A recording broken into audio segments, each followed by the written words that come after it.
ज्ञान विज्ञान तृप्तात्मा कूटस्थो विजितेंद्रियः युक्त इत्युच्यते योगी समलोष्टाश्मकांचनः. श्रीकृष्णांचा प्रत्येक शब्द अतिशय महत्त्वाचा आहे. या श्लोकातल्या प्रत्येक शब्दात एक एक गुणधर्म आहे जो भगवत प्राप्तीसाठी म्हणजे चैतन्य शक्तीच्या प्रगटीकरणासाठी आवश्यक आहे. पहिला गुणधर्म आहे ज्ञान विज्ञान तृप्तात्मा, म्हणजे ज्ञान आणि विज्ञान प्राप्त करून जो तृप्त झाला आहे. तृप्ती केव्हा अनुभवायला येते? जेव्हा तुम्हाला सडकून भूक लागली आहे, तुमची तब्येतही अतिशय चांगली आहे आणि तुमच्या आवडीचे पदार्थ केले आहे, वाढणाराही प्रेमाने आग्रहाने भरपूर वाढतं. तेव्हा जेवणात जी मजा येते ना, ती असते तृप्ती. तसंच ज्ञान आणि विज्ञान याची मजा ज्याला अनुभवता येते तो असतो तृप्तात्मा. ज्ञान आणि विज्ञान हे दोन्ही शब्द का आले? तर ज्ञान म्हणजे आम्ही रोज ऐकतो आपण सच्चिदानंद स्वरूप आहोत, हा देह मी नाही, हे प्राणमय मनोमय अन्नमय असे जे कोश आहेत ते म्हणजे मी नाही. हे झालं शब्द पांडित्य. पण फक्त हे येऊन उपयोगी आहे का? कारण शब्द पांडित्य येऊन याचा वापर फक्त भाषण प्रवचनासाठी होतो आणि ते न पचलेलं ज्ञान इतका प्रभावही पाडू शकत नाही. जसं न पचलेलं अन्न तोंडाबाहेर पडलं तर त्याच्याकडे आपल्याला स्वतःलाही बघावंसं वाटत नाही. अन्न व्यवस्थित पचून मग त्याच्यातले योग्य ते घटक शरीराने ॲब्झॉर्ब केले तर त्या अन्नाचा उपयोग आहे.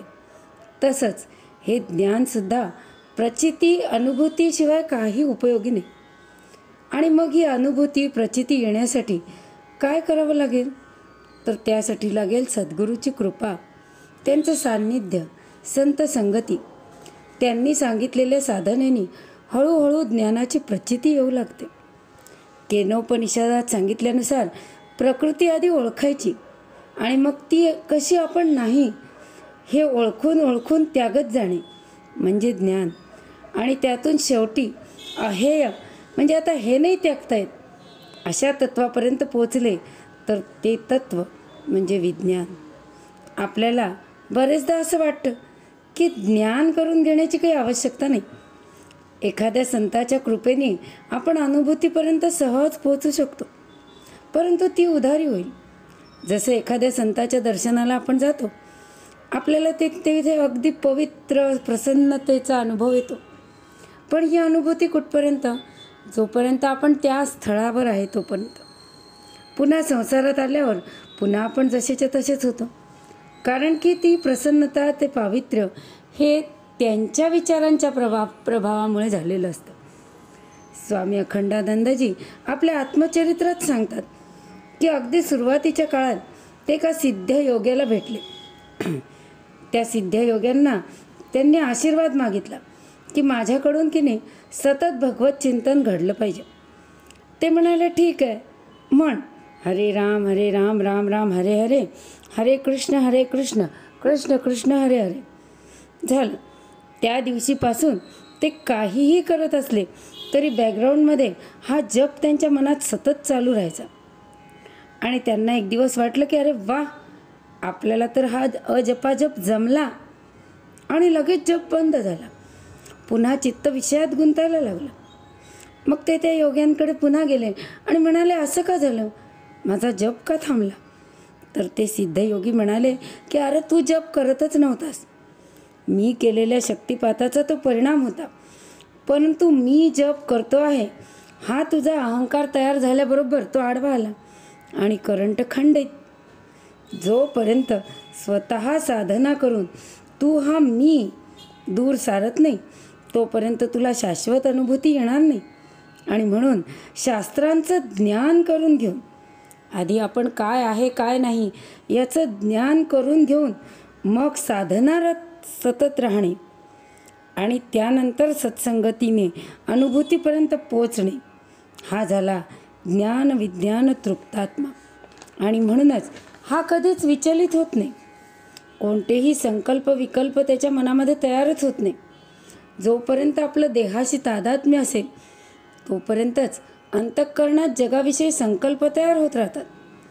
आपण स्वतःला स्थूल देह समजत असतो तोपर्यंत स्थूल जगत आपल्यासाठी सत्य असतं. आपण जेव्हा गाढ निद्रेत प्रवेश करतो तेव्हा स्थूल देहाशी तादात्म्य संपतं. मग आपल्या दृष्टीने स्थूल जगताचं अस्तित्वही राहत नाही. मग तेव्हा आपल्या मनात जगाविषयी कोणतेच संकल्प किंवा विकल्प येण्याचा प्रश्न उभाच राहत नाही. आपण मग कोणाचं भलंही करू शकत नाही आणि कोणाचं बुरंही करू शकत नाही. कारण जे करायचं ते चैतन्य शक्ती आपल्या माध्यमातून करते. आपण फक्त स्क्रू ड्रायव्हर आहोत. आपल्यामध्ये काही करण्याची शक्यताच नाही. ज्याच्या हातात आपण आहोत त्याच्या ताकदीने सगळ्या गोष्टी घडणार. हे एकदा हृदयात पक्क बसलं की मग संकल्प शांत होतात आणि तो बनतो तृप्तात्मा. त्यानंतर शब्द येतो कूटस्थो. कूटवत तिष्ठती इति कूटस्था. कूट म्हणजे सोनार किंवा लोहार यांच्याकडे एक आयरण असते.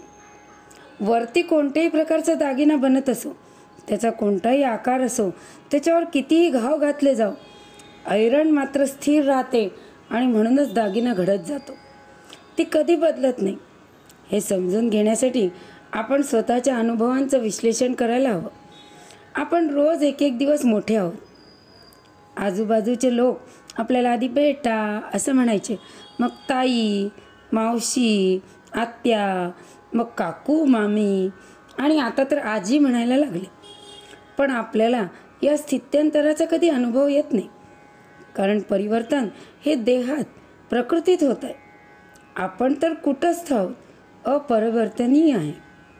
आणि या परिवर्तनाचे आपण प्रकाशक आहोत. आजपर्यंत आपण किती वेळा झोपलो आणि किती वेळा उठलो? आपल्यात आपल्याला काही फरक जाणवला का? अनेक दुःखाचे, अनेक सुखाचे प्रसंग आले. कालांतराने ते नष्टही झाले. कारण मी तो अनुभव जाणणारा कूटस्थ आहे. सुखाचे आणि दुःखाचे प्रसंग अनुभव आहेत हे जाणणारा जो आहे तो मी आहे. त्यानंतर येते विजितेंद्रिय. नुसते जितेंद्रिय नाही, म्हणजे आपल्या इंद्रियांवर आपल्याला नुसता जय नाही तर विजय मिळवायचा आहे. इंद्रियांवर ताबा मिळवायचा म्हणजे इंद्रियांशी शत्रुत्व करायचं असं होत नाही. जसं सुंदर दृश्य बघितल्यावर आपलं मन आसक्त होतं. मग काय करायचं? डोळे फोडून टाकायचे का? की त्या डोळ्यांना सुंदर दृश्य दाखवूच नका, दाबून ठेवा असं म्हणायचं? नाही, हे दोन्ही पण बरोबर नाही. कारण निसर्गाने ज्ञानेंद्रिय दिलीच आहे जगाचं ज्ञान करून घेण्यासाठी. ज्ञान प्राप्त होणे, आनंद होणे ही निसर्गातली सगळ्यात सुंदर अशी गोष्ट आहे. फक्त त्यानंतर चित्तात सुरू होणारे संकल्प आणि विकल्प नुकसानकारक आहेत. जसा एखादा आरसा असतो, त्याच्यासमोर एक व्यक्ती उभी राहिली तर तिचे प्रतिबिंब आरशात तयार होते. व्यक्ती निघून गेली की प्रतिबिंब संपलं. परंतु आपल्या डोळ्यासमोर व्यक्ती उभी राहिली, डोळ्याच्या लेन्सद्वारे प्रतिमा रेटिनापर्यंत पोचली. परंतु इथे ठीक मेंदूने पूर्वस्मृतीला उजाळा द्यायला सुरुवात केली. व्यक्ती ओळखली. मग मनाने ती आपली आहे की परकी, आधी कशी वागली होती, सुंदर आहे की कुरूप आहे, आता कशी दिसली, आता आपल्यालाच का दिसली असेल, काय बोलेल, हे संकल्प तयार करून मनावर संस्कार केले. आणि इथेच सगळा घोटाळा होतो. नाहीतर रस्त्याच्या गर्दीत हजारो माणसं दिसली तरी दर्पणातल्या प्रतिबिंबासारखी ती नाहीशी होतात.